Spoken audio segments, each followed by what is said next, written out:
আপনার ভাড়াটা কালকে দিই। কাল তো মনে হয় থাকবো না। কোথায় থাকবেন বলেন, আমি নিজে গিয়ে দিয়ে আসবো। ভয় পাবেন না, আমি আপনার টাকা নিয়ে পালাবো না। আমি এই বিল্ডিং এ থাকি, আমি নিজেকে কালকে দিয়ে আসবো। তাহলে আপনি কোথায় থাকবেন বলেন, আমি চলে আসবো। তাহলে কালকে আমাকে সকাল 10টা ক্যাম্পাসে নিয়ে যাবেন, ঠিক আছে?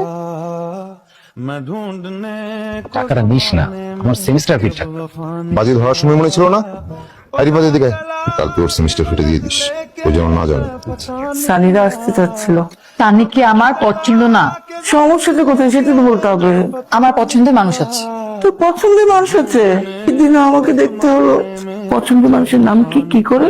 মা ও রিক্সা চালায়, ওর নাম জসিম বন। তোমার মেয়ে কোথায় কাকে পছন্দ করে রেখেছে সেটা কি আমার দোষ? 5,000 টাকা দাও তো। প্রতিদিন কি একটা করে শূন্য বাড়বে নাকি? আচ্ছা টাকা নিচ্ছি, একজনকে দিব তাই। মেয়ে নষ্ট করলা তুমি, আর সব দোষ আমার। তার নাকি আবার রিক্সাওয়ালা পছন্দ। খুব ভালো কথা। আগামী সপ্তাহের মধ্যে ওই ছেলেটাকে কোথাও ডাক, আমাদেরও কথাবার্তা বলতে হবে। চলে এসেছেন? কোথায় যাবেন? আজকে আপনাকে নিয়ে সারা শহর ঘুরবো, আপনার সাথে কিছু জরুরি কথাও আছে। আমি রিক্সা বেশি সময় চালাতে পারি না, নতুন চালক তো তাই। তাহলে রিক্সাতে পাঠাতে অটো রিক্সা নেওয়া যায় না? আমি তো অটো রিক্সা চালাতে পারি না। আচ্ছা ঠিক আছে, তাহলে আমরা কোথাও বসে কথা সেরে নিবো। কিচ্ছু হবে না, আপনি তো বেশি বুঝেন কেন? আমাকে কি করতে হবে? আপনি শুধু আমার মা বাবাকে যে বলবেন আমাকে আপনার পছন্দ, কিন্তু আপনার বিয়ে করতে একটু সময় লাগবে। তারপর কি হবে? তারপর কি হবে সেটা আমি বুঝবো। তারপর কি সময় শেষ হলে আমাকে বিয়ে করবেন? কি বলেন আপনি এসব? এটা তো নাটক সাজাচ্ছি, বলতে পারেন আমি আপনার থেকে হেল্প চাচ্ছি। আপনার বাবা মায়ের তো আমাকে পছন্দ নাও হতে পারে। আমি তো সেটাই চাচ্ছি, আপনাকে তাদের এমনিতেও পছন্দ হবে না। তারপর আমি কয়েকদিন আপসেট থাকবো, তারা আমাকে দেখে তারাও আপসেট থাকবে। এরপরে আমি বাবাকে বলবো আপনি আমাকে ধোকা দিয়েছেন, ছেলে জাতটাই খারাপ, পুরুষ মানুষ আমার চোখের বিষ। এভাবে কয়েকদিন নাটকের পর নাটক চলতে থাকবে, নাটকের পর নাটক চলতে থাকবে। বুদ্ধিটা কেমন? জঘন্য বুদ্ধিটা, কিন্তু ভয়াবহ মেয়ে। মেয়েরা হয় ভয়ই হয়। আমাকে মাফ করবেন, আমাকে এত বড় খারাপ বানাবেন না। কি সমস্যা? এই মুরব্বীদের সাথে এত বড় মিথ্যা বলা যায়? হেল্প চাচ্ছি জসিম, আমার মনের অবস্থাটা একটু বুঝুন। আপনি এত বেজাচ্ছেন কেন ব্যাপারটা? বাবা মা বিয়ে ঠিক করেছে, বিয়ে করে ফেলুন।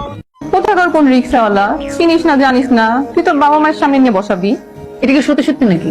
আর তুই রিক্সাওয়ালা বলছিস কেন? রিক্সাওয়ালাকে রিক্সাওয়ালা বলবো না? না বলবি না, শিক্ষিত ছেলে, কোন সমস্যায় পড়ে রিক্সা চালাচ্ছে। বিপদের সময় তোমরা কেউ ছিল না, ওই রিক্সা আমাকে হেল্প করছে, আর এখনো করতেছে। তোদের সবার থেকে আমার ওই রিক্সাওয়ালাই ভালো। যে যেটা ডিজার্ভ করে সেটাই তো বলছি। নাটক না সাজিয়ে বিয়েই করে ফেল। বিয়েই করে ফেলবো, খুশি? সব সময় বেশি বেশি এভাবে কেউ কারোর সাথে কথা বলে? তোমরা তো কত কথাই বলো। এভাবে বলে হবে না, এরপর যদি তোমার সাথে এভাবে কথা বলো না, একদম ঘুষি মেরে নাকটা ফাটিয়ে দিব। এখানে কিছু টাকা আছে, কালকে শপিং করে ফেলতে। আর এইসব চুল দাড়িটা একটু সাইজ করবেন, যাতে দেখতে একদম হিরোর মতো লাগে। টাকা লাগবে? তারপর রাখেন, পরে আপনি কি নাকি পরে চলে আসেন, পর আমার মান সম্মানে লটস্পাই হয়ে যাবে। আমি আপনার মান সম্মান যথেষ্ট হতে দিব। যখন আমি বড়লোক হব, তখন আপনার সাথে গিয়ে আপনার বান্ধবীর বয়ফ্রেন্ডকে আমি দেখে আসবো। বড় লোক কিভাবে হবে? আপনি সিনেমায় দেখেন নাই, ওই যে নায়ক আলমগীর, নায়ক জসিম, তারা রিক্সা চালাতে চালাতে কিন্তু বড়লোক। ওইসব তো সিনেমা। জামা কাপড় ঠিক আছে? এটা আমার বায়োডাটা। তোমার মা বাবা কোথায় থাকেন?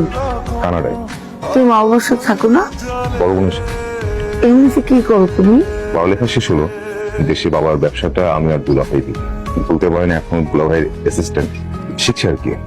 তোমাদের ঢাকাতে বাড়ি আছে? বাড়ি তো 4টা, যেটাই আছে সেটা আছে তো। তুমি কয়তলায় থাকো? কি শুরু করলে? তুমি কি এখন বিয়ে করতে পারবে? মানে তোমার বাবা মা কবে আসবেন? আপনারা বললেই আমি বাবা মাকে আসতে বলবো। আমি তো এখনই বিয়ে করতে রাজি।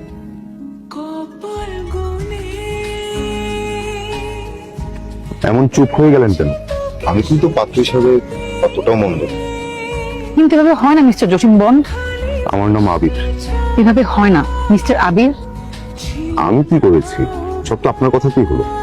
আমি কি জানতাম আপনি? আর এই বিয়েটা কিসের? আমি তো আপনাকে ঠিক মতো চিনিই না। আমরা না হয় ধীরে ধীরে আমাদের চিনে নিলাম। হবে না, আপনি আমার সামনে থেকে ভাগেন, যান। আমি বন্ধুদের সাথে বাজি ধরে রিক্সা চালক সেজেছিলাম। প্রথম যেদিন আপনাকে দেখলাম, তখন মনে হলো আমি বছরের পর বছর এই মানুষটার জন্য অপেক্ষায় ছিলাম, যে মানুষটা সারা জীবন আমার হাত ধরে কাটিয়ে দিল। কিন্তু আমি আপনাকে কেন বিয়ে করবো? আমি প্রতিদিন আপনাকে অ্যাসাইনমেন্ট করে দিব, আপনার জন্য রিক্সা ভাড়া করে তারা শহর ঘুরে বেড়াবো।